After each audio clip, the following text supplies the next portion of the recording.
So here we go. Welcome today. How we doing on this nice day? Pretty good. Pretty good? We don't need that right now. I'm just clicking machine here. It is amazing, the temperature changes just a little bit. Once you start getting above zero, it's like, it's warm. It's warm. Forget about the hat, forget about the gloves, all that stuff. And when on these cold days, I always think of like my father. He was an outdoor electrical construction worker. And so even on these cold days, if there were jobs, he'd be working out there. And my dad never liked to wear gloves, it seemed like. And so he'd be outside in the cold weather. And it would be rare to see that he would have gloves. And you go and you're like, Dad, let me feel your hands. And they'd just be hot. And I'm like, is that just conditioning over years of being a construction worker outside that somehow your body has adapted and changed? I don't know. Don't know. Maybe. Will all be to the lecture hall for testing. Thank you. All right. Okay. So today you can see up here, here's our agenda. I do want to talk a little bit about the Second World War, just the total war activity, but then also look at some of the consequences of the Second World War. And we'll see that there'll be some different changes to we could call the geopolitical scene after World War II, different than what happened after the First World War, maybe some lessons learned. And then talk a little bit about that assessment that will open up tomorrow a little bit more, and then give you some time to either just get caught up on some things that you're missing, but then also maybe some prep time. And if we do have some time in class here today, for those that are in the class today, I do have up on my front desk, if you want to see like some magazines from the home front of World War II, just to kind of get a sense of how they were getting information to us at home. You can check out some of these Life magazines as well. If anything, you just open it up and you can get the smell of history, the old magazines. So if that's something that you're interested in looking at as well. So looking at the Second World War here, we can definitely make a really good claim that it's a total war. Across the board, it's hitting the whole gamut of IB's definition of a total war. Large fighting force. I mean, these are massive armies that are being put together in the battle itself, but then we can also look at the home front as well. Civilians, this is a total effort here in many cases. Definitely when we look at the Allied powers, there is a heavy emphasis that everyone has a role in the fighting, whether it's in the actual theaters of action, but at home. Everyone has some type of role and responsibility. Now, that might not always be the case for the Axis powers. Axis powers always seem to be reluctant, though, to encourage women to come and work into their war factories. It's not until much later are they willing to give in on that and decide to have women work in war factories. They did have a heavy use of slave labor there. Weapons, this is going to be a very innovative war as well here for weapons. And government is going to be greatly involved here, greatly involved in the war effort. Axis countries, they're trying to gear their economy prior to the war towards fighting a war, create that sense of autarky. When the United States gets involved in it, the agencies that were there for the New Deal are now becoming heavily involved in the war effort here, and of course, targeting of civilians is big here. If we look at this total war activity and outcomes, we always want to talk about outcomes, determining outcomes. Of all the things that you looked at in regards to the total war activity, What perhaps had the greatest influence in this war on the outcome? What possibly could have had a great role in determining the outcome of this Second World War? Tyson, what do you got? I would say just the way all the civilians got involved, especially with war production, with women going into the factories and making all the weapons of war and stuff like the tanks and the planes. The efficiency of making those got greatly increased. And I read something in the book about how since we were able to keep like the free market nature of our production by just switching the factory over to producing weapons of war and stuff like that, we ended the war as one of the bigger economies in the world. So I think that just all the civilians getting involved really helped contribute and made sure we were supplied for the war. Okay, so civilians, that's a good point that you brought up. You brought up the free market principle piece there. There were, though, measures in place to try to avoid companies making too much profit, because that was a criticism with the First World War. The Nye Commission in the United States had come out with and said that too many companies made profit off of war, and we got to avoid that, because if you make too much profit off of war, you might like war and you want war to constantly happen. So companies did make profits, but try to restrict that. But the use of civilians, huge. And you will have some people that would say, yeah, that was a very powerful weapon, by using the civilians to keep that war production and keep that war effort at home on a high note. But that wouldn't be consistent throughout all the countries, though. But definitely in the United States, it did. All right. Anything else that could have been a determining factor here in just getting this war to come to an end? When they attacked America, both sides, because Japan attacked them and Germany for some reason declared war too. Because you talk about countries that had all the resources needed to wage war, and Germany was fighting both Russia and us. And given enough time, both nations were going to outproduce Germany by a whole lot, just because of size and production capability. Okay, so you're looking at the mistake of attacking the United States.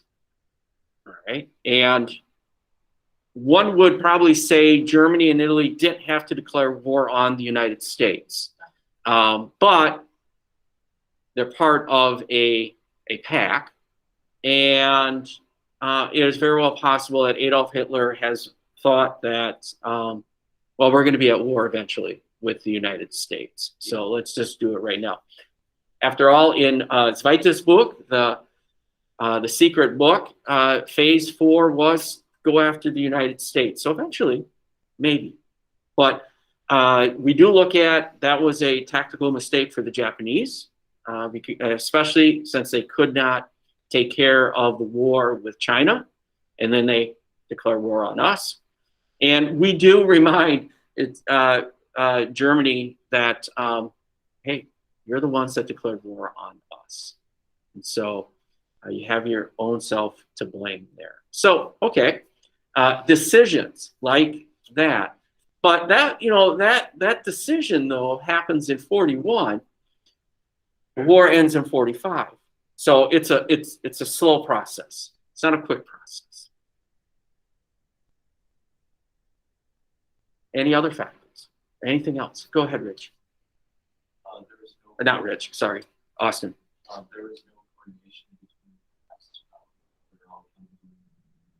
Okay, that is a good point. You think you're together, you would work together collectively to achieve your goals, but in many ways, you think about the Rome, Berlin, Tokyo axis. The alliance is put together because they're isolated people, they're isolated countries. And so that's what they have in common. So that's a real good point, where the counter is the Allied powers met periodically. And throughout the war at these different war conferences, and they talked about war aims and objectives and what to do.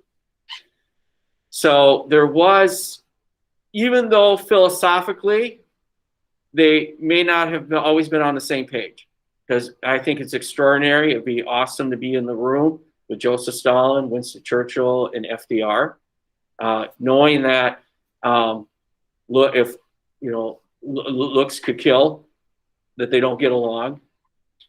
Stalin, abrasive. Churchill, matter of fact. FDR trying to be the smooth politician and all that stuff. But at least they talked, and at least they decide, okay, this is our course of action. Now, they may not have always followed through on exactly what they said. If that was the case, then Eastern Europe may not have turned out the way it did. But your point is well taken. Well taken. All right. So I did the Minnesota thing, and I asked for got three different outcomes, so that's good. In Minnesota, we always do things in threes. At least that's what I keep saying. And I read a book, How to Talk Minnesota, and they said that as well in there. All right. I think you can also talk about the technology piece as well, and that might stand out too, especially that good debate. Did we really have to drop the atomic bombs and all that stuff that Japan was already spent? But definitely we look at technology throughout this war, and it does lend itself to contributing to the outcome. So there we go. So when we look at consequences, I just quickly want to, well, I'll try to quickly look at consequences. I do have a copy of these in Schoology, so you can look at them and follow along as you want, write on them as we go through this as well. But looking at the consequences of World War II, we could call it consequences, we could call it impacts, we can call it effects, all that stuff. It is going to be different depending on the region, how this war, the effects or the consequence, how it plays out. It will be different. But if we look in general here, just trying to get all this stuff to, there we go. If we look at the impact of the war, just human cost, we know that this is a very costly war. 2/3 of the deaths are going to be civilians. And why is that going to be the case? Well, they're the targeted ones. And a good chunk of the 2/3 is because of the Holocaust. All right, and so Poland, the Soviet Union, they're going to have the largest casualties. Now, Germany makes a point of creating the final solution, but realistically, the Jewish population in Germany was very small. Might have been something like 500,000 in Germany out of something like 50 million people. So a very small number. So a good chunk of the victims of the Holocaust are going to be coming from Eastern Europe, primarily Poland and the Soviet Union. So they're targeted, and you got the displaced here as well. Anywhere from 20 to 50 million people are displaced by this war. Displaced means they are forcibly removed in some way because the war has come to them or because who they are. And then after the war, there's going to be even more displacement that is going to occur. Military deaths, of course, this is an example of total war here. Going to have high casualties, poor strategic planning, but then also maybe just lack of concern for their soldiers. You can look at high Soviet casualty counts. You can take a look at high German and Japanese casualty counts. And you're like, where's the value here? being placed on these soldiers. It's just a combination of this here. So these numbers are going to be astronomical here. 50 million plus. It's a lot. It's a lot. I don't know why I just thought of Avengers and Thanos. All right. And this is where Messiah, if she was here, she's like, what's wrong with you? I don't know. Maybe because I watched Endgame over the weekend again.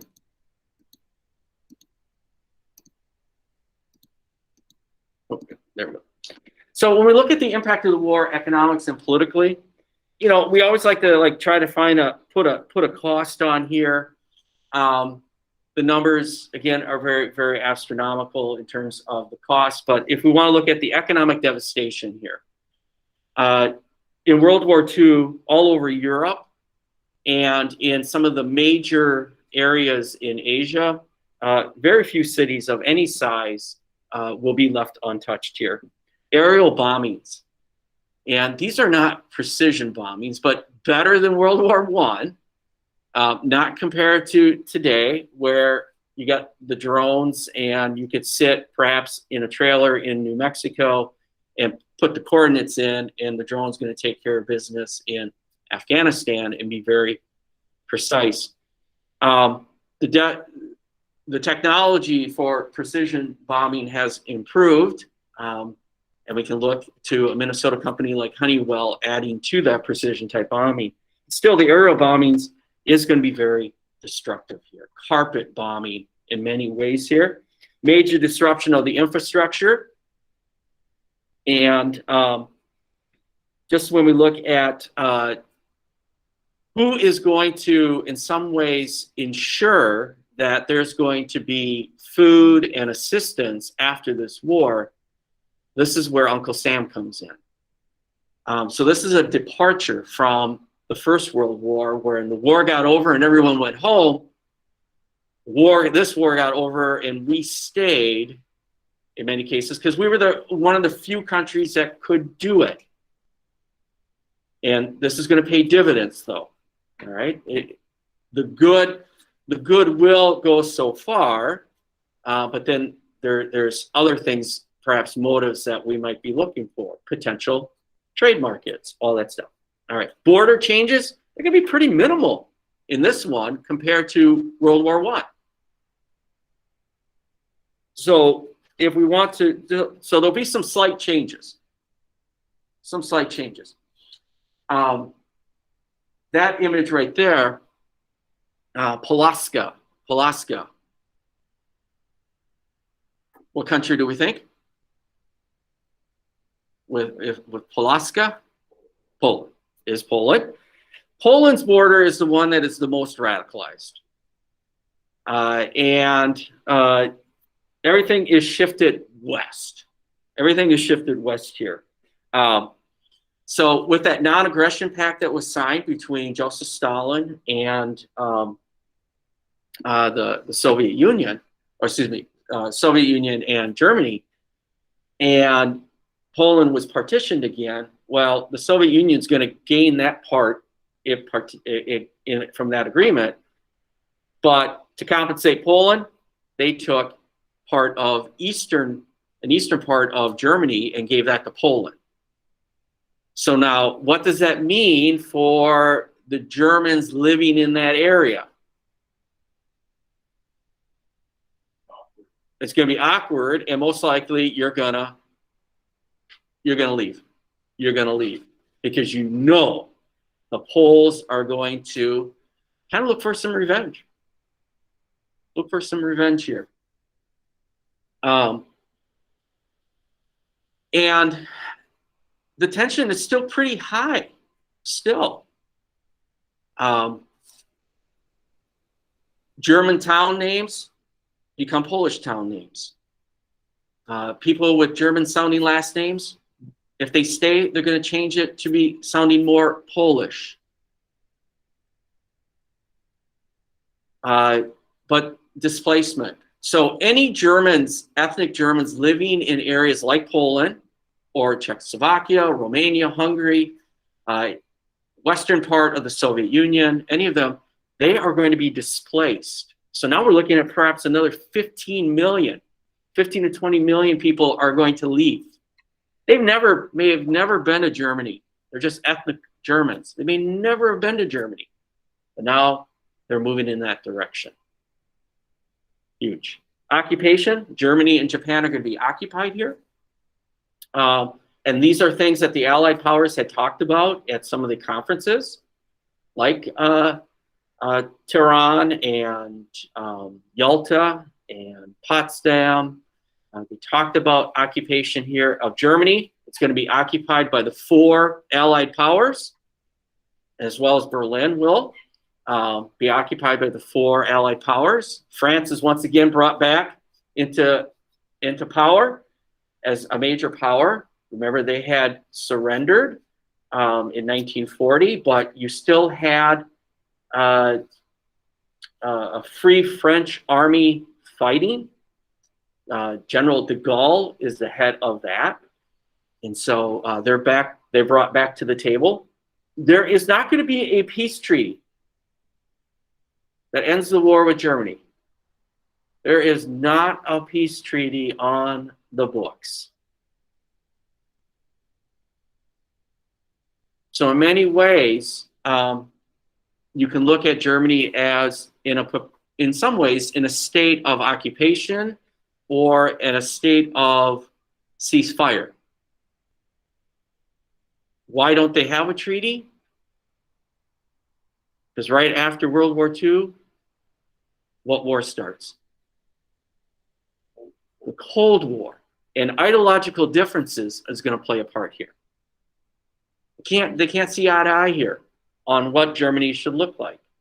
Yeah, you have 2 Germanys created, an East and a West Germany, but neither side really recognized the existence of East and West Germany. It's not until about the late 1960s, early 70s do we start seeing some changes here and some thawing of relations, some Ostpolitik go on, all that stuff. For Japan, there is a treaty that will be signed, and it'll be not until 1952. All right, Treaty of Versailles was just rammed through the process, and in less than a year, they come up with a Treaty of Versailles, and then the other treaties. Treaty of San Francisco ends the war pretty much with Japan, 1952. Right, so Japan remains occupied.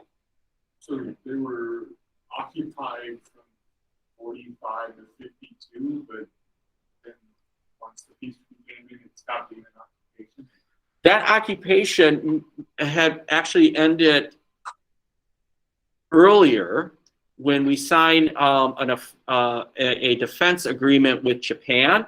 It ends much earlier because there's a war that occurs not too far from Japan called Korea.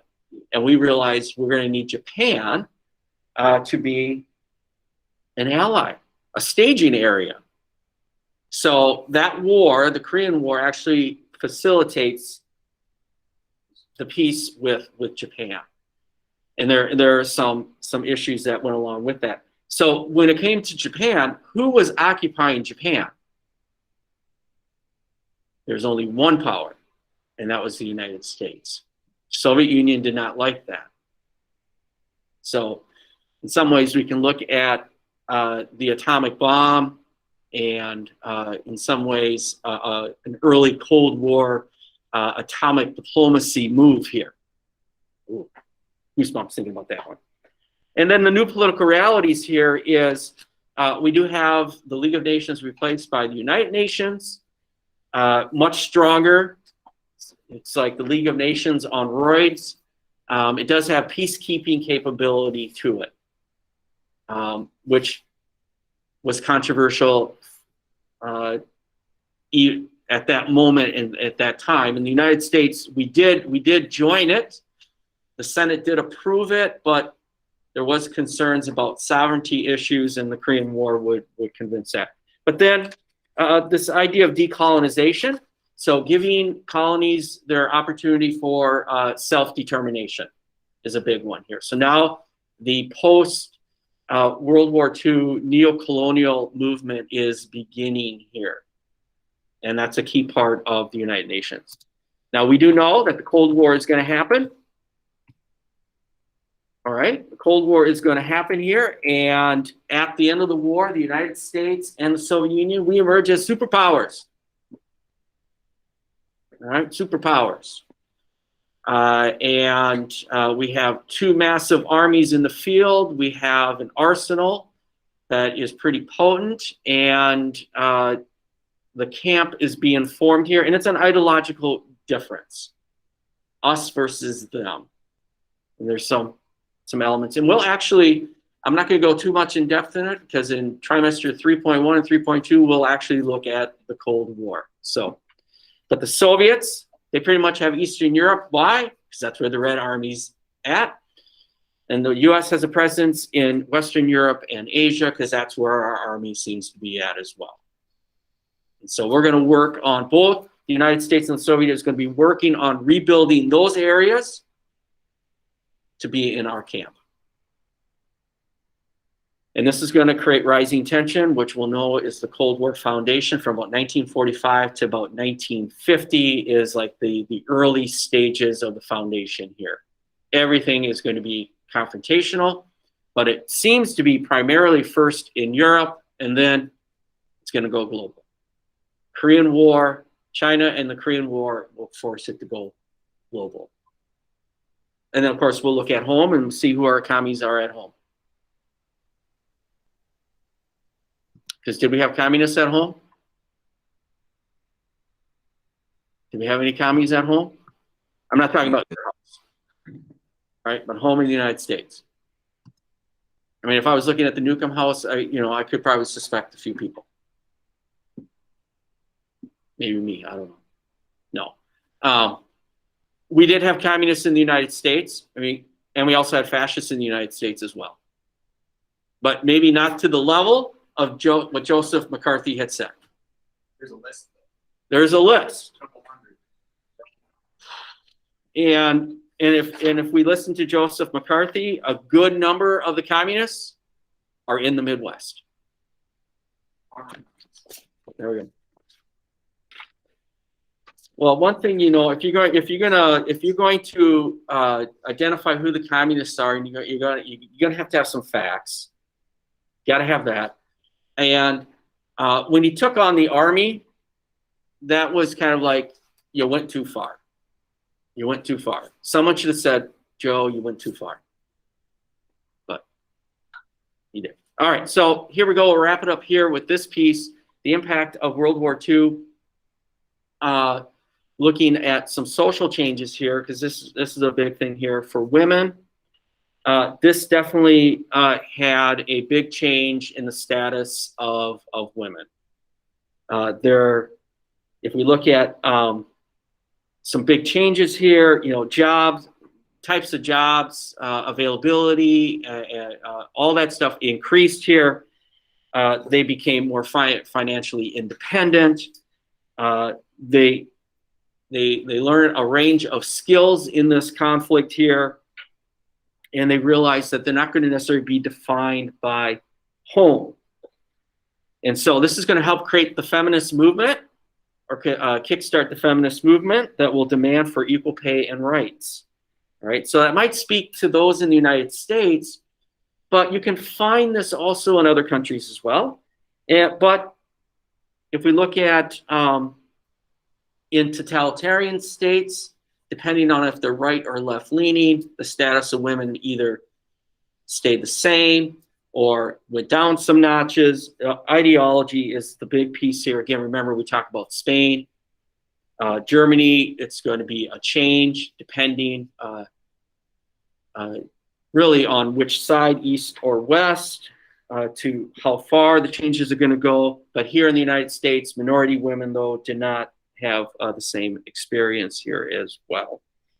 When we look at the family life, that definitely is going to be changing here as well.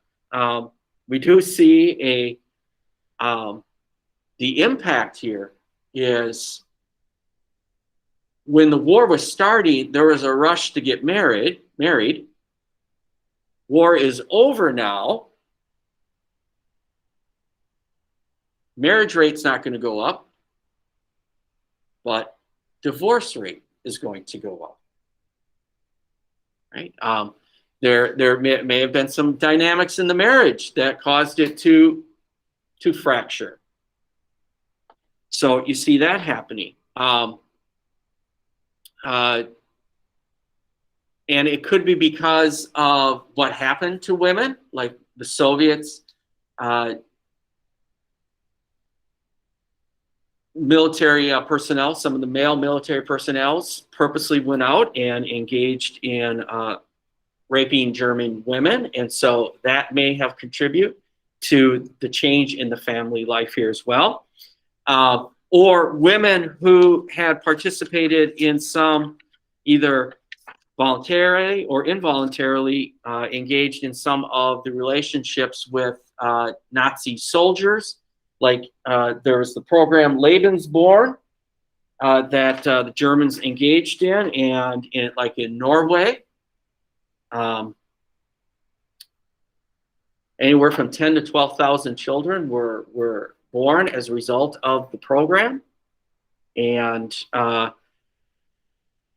now you've got children that are going to be ostracized, women that are going to be viewed as outcasts. So family life dynamics is definitely going to be changing here as well. The traditional family needs in some ways to get recalibrated.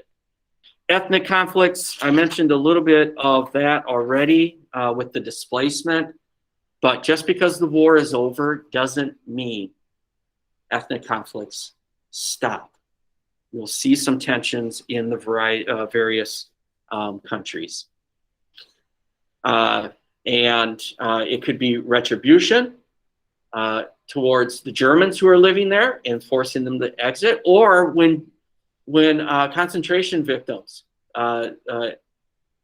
inmates return back to their village, they may have may not be welcome because they're like, you're the reason the Germans came here, or the Axis powers came here.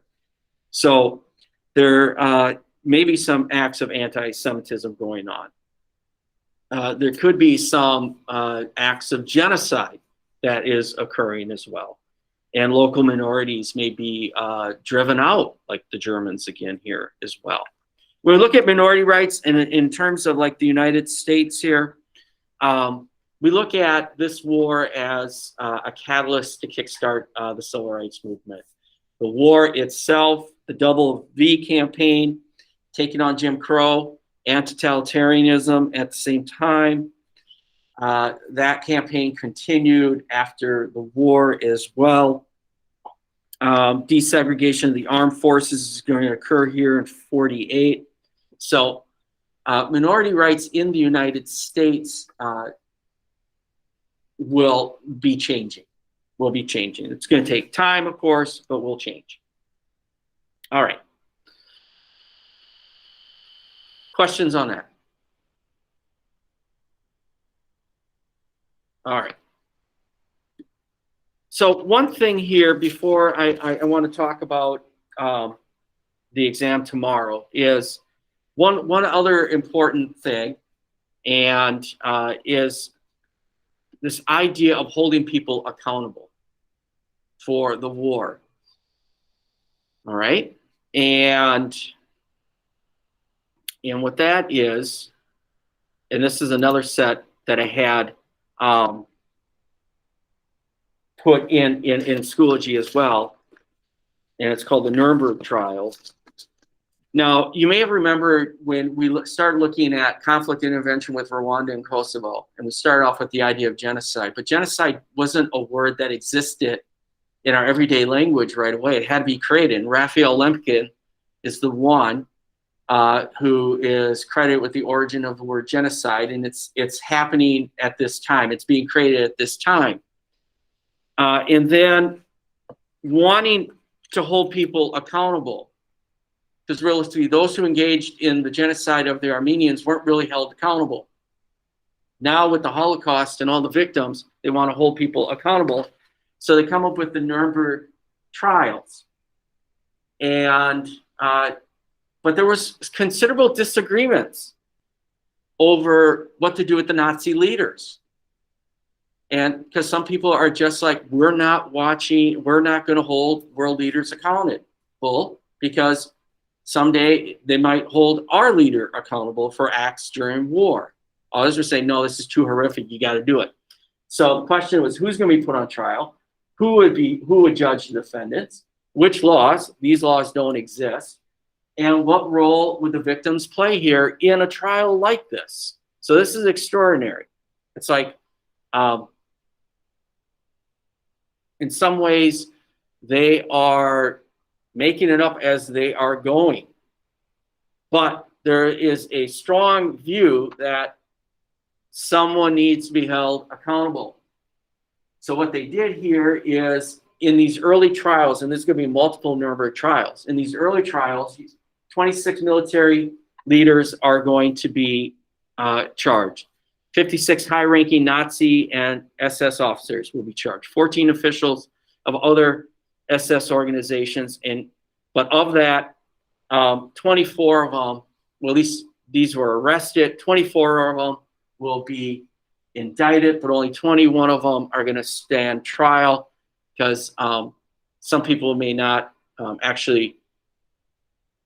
are being charged are actually there or still alive. Still strong enough.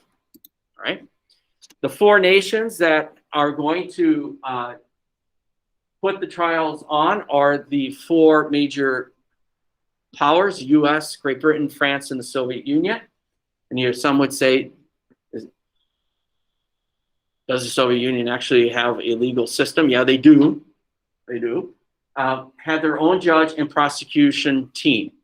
All right. So we have a judge and we have a prosecution team. In most cases, the head of our prosecution team is our #1 judge. So that'd be the Supreme Court Chief Justice, Chief Jackson. Chief Justice, Supreme Court Jackson is going to lead our prosecution team here. Each defendant had a lawyer. That sounds like American justice there. Everyone has a right to a lawyer, and it is. If we look at the Nuremberg trials, in many cases, it is the American justice system in action, which is huge. The prosecution used the Nazis' own detailed records. These guys kept detailed records, and they filmed a lot of it and photographed it. So it's like, you're going to use it.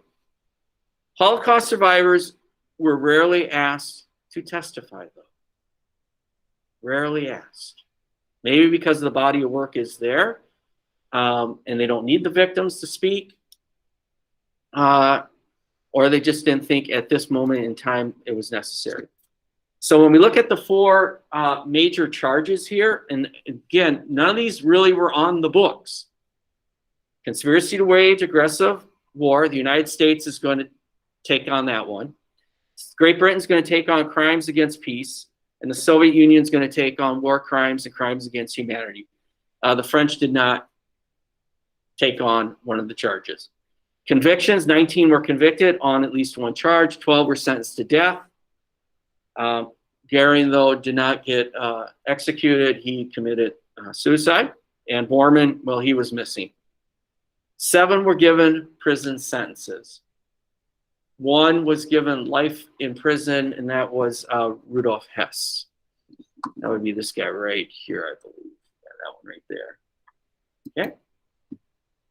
So then afterwards, when we look at this trial, majority, though, when we look at public opinion, majority had favored the trials. However, if you were in the legal occupation, you might have criticized the trials as retroactive justice, meaning that these laws weren't on the books. So can you be tried with something that wasn't on the books? In the United States, we call those ex post facto laws, and you can't. Some would say this is extraordinary times. Some things might supersede it. Many Nazi leaders, though, went unpunished, which is true. Many of them would. When the peace treaty, we signed the San Francisco Treaty of '52 with Japan, we agreed to stop going after Japanese war criminals. Spotlight, though, was on the bystanders that in many ways, the moral indictment of bystanders, how can you leave this happen, was being discussed. And we know that the findings, the rulings of this court is going to be part of the Genocide Convention and the Declaration of Human Rights. This does set the precedent for trials with Japan. And so Japan, the Tokyo tribunals will go on as well. Now, throughout Asia, we'll have these really, what they would tend to call, well, they simply called them kangaroo courts. These were very spontaneous courts, and one would say may not have had the full legal bearings as other courts had, but were just as deadly. All right, so there we go. Consequences of the Second World War, politically, socially, economically, and if we look at it legally, sets the precedent here. And we do know that these will be used, these types of tribunals will be used in the future. Okay, so one of the last things I want to do here is talk again about what I mentioned yesterday was the cause and effects of 20th century wars assessment. It will open up tomorrow, so I'm going to give you some prep time today and tomorrow before it opens up. And it's okay with the prep time to maybe work with some historical buddies on it as well. It's going to be a 60-minute time test, so when you open it up, you got 60 minutes to win it. All right, so in theory, 30 minutes on each question, because there's 2 questions. Each question has a pool of 3 prompts. Use the review sheet to help you study for it. And so if I can show that review sheet here and see if that it worked.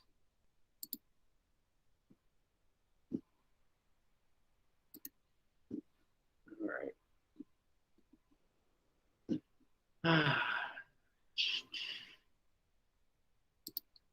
There we go. I think because, oh, no, you can't really, but here we go. We'll just go back here. All right. If you open this up, you'll find it in the folder, and hopefully you looked at it.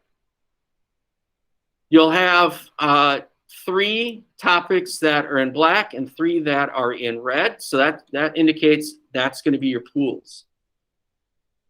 The question pools. All right. And so you want to take a look at it. The effects of the war on the role of women, the impact of technology, and the effects of foreign powers on the outcomes of civil wars. So again, this is going to bring in the Spanish and the Chinese Civil War. You can anticipate that you might need to, in some ways, have an understanding, like in this case, of both of the civil wars here. Then when we look at the red pool here, the effects on the peace-making process, the impacts of the war on minorities, and we're looking at the ideology bringing on the Civil War here. So again, we are looking at perhaps comparing 2 civil wars here. Now up here, I said that you want to research and analyze at least 2 of the topics for each grouping. The rationale behind that is, you know the topics, you just don't know what the wording of the question is going to be. So you might have focused on one topic, and then all of a sudden you see the wording of the question based on that topic, and you're like, man, that is not good. But you did all your prep for that one topic. And so now you're going to have to write on that one that may not necessarily have the greatest prompt. So this is why maybe working with a historical buddy and how confident you are in their ability to look up information and the prep process so you can share that, right? And whatever prep that you come up with, okay, this you got 60 minutes to do. Can you have resources by you to help you? What do you think?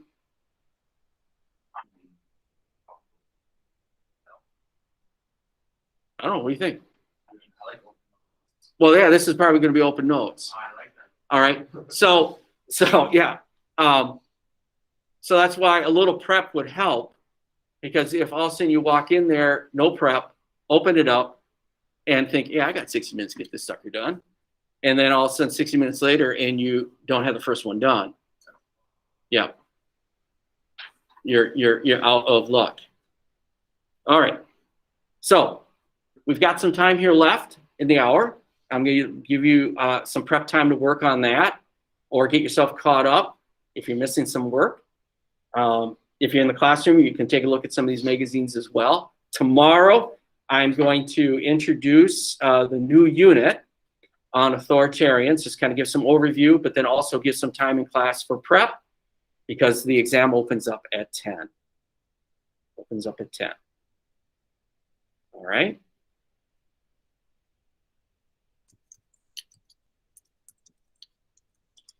All right. So with that, those who are at home can either stay on and ask me questions later, or you can exit and have a fantastic day.